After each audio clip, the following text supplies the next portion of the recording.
Assalamualaikum warahmatullahi wabarakatuh. Nama saya Bintara. Saya di sini bersama dengan rekan saya Bayu Hermawan.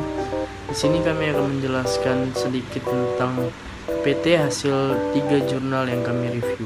Berikut hasilnya. Di sini saya akan mempresentasikan hasil kerja kami mengenai review jurnal, yaitu audit sumber daya manusia.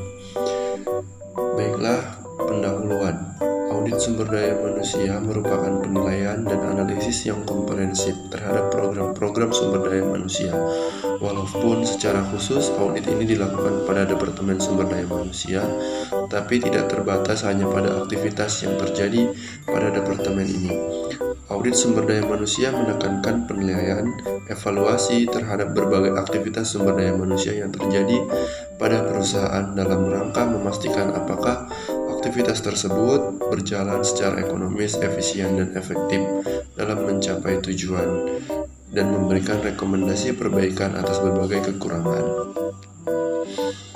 Adapun tujuan dari penelitian ini yang terdapat di jurnal 1 adalah untuk mengetahui pengaruh audit manajemen sumber daya manusia terhadap kinerja karyawan. Studi empiris pada Hotel Swiss Berlin, Surabaya. Berdasarkan hasil pengujian bahwa secara parsial audit manajemen sumber daya manusia berpengaruh signifikan terhadap kinerja karyawan. Adapun tujuan dari jurnal pembanding, yaitu penelitian ini bertujuan untuk mengetahui pengaruh audit manajemen sumber daya manusia pada PT Bank Syariah Mandiri Cabang Calang. Adapun metode penelitian dari jurnal 1, yaitu penelitian ini digolongkan sebagai penelitian kausal, komparatif, dan pendekatan kuantitatif. Penelitian kausal komparatif adalah tipe penelitian dengan karakteristik masalah berupa hubungan sebab akibat antara dua variabel atau lebih, menurut Sugiono tahun 2011. Adapun metode penelitian yang digunakan pada jurnal pembanding, yaitu penelitian ini dilakukan dengan metode deskriptif kualitatif. Metode kuantitatif yaitu suatu metode analisa yang membandingkan tinjauan teoritis dengan hasil penelitian yang diperoleh, kemudian mengambil kesimpulan dan memberi saran. Metode deskriptif adalah suatu metode dalam meneliti suatu kelompok manusia, suatu objek, suatu kondisi, suatu sistem pemikiran, ataupun suatu kelas peristiwa pada masa sekarang. Adapun hasil penelitian dari jurnal 1, yaitu dapat disimpulkan bahwa audit sumber daya manusia berpengaruh positif dan signifikan terhadap kinerja karyawan.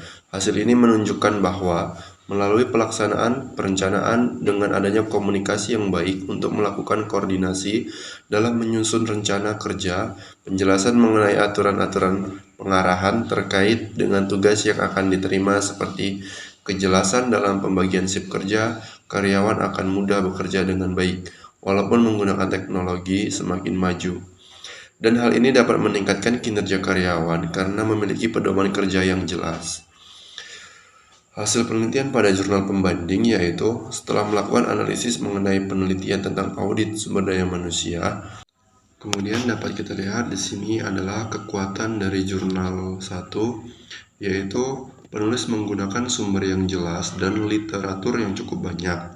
Jurnal tersusun secara sistematis dan bahasa yang digunakan juga mudah dipahami. Penulis menjelaskan secara langsung apa tujuan dari penelitian ini. Penulisan jurnal sudah teratur dan sesuai dengan kaidah pembuatan penulisan jurnal. Hasil dari jurnal tersebut juga valid dan sesuai dengan yang seharusnya.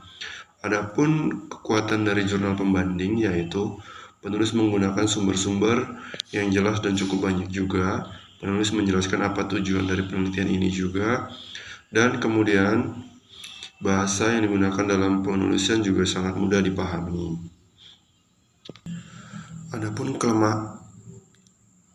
Adapun kelemahan dari jurnal 1, yaitu bagian kesimpulan terlalu minim informasi yang disampaikan oleh penulis. Terdapat pada bagian uji instrumen diletakkan pada akhir file sebagai lampiran. Dalam penulisan beberapa kata masih ada yang kurang. Adapun saran dari reviewer, yaitu Untuk penulis diharapkan lebih menjelaskan pada bagian kesimpulan dan dalam penulisan tidak perlu menggunakan kata-kata yang berlebihan. Juga diharapkan untuk menambahkan variabel lainnya. Terima kasih atas waktu dan kesempatan yang telah diberikan kepada kami. Lebih dan kurang kami mohon maaf. Wassalamualaikum warahmatullahi wabarakatuh.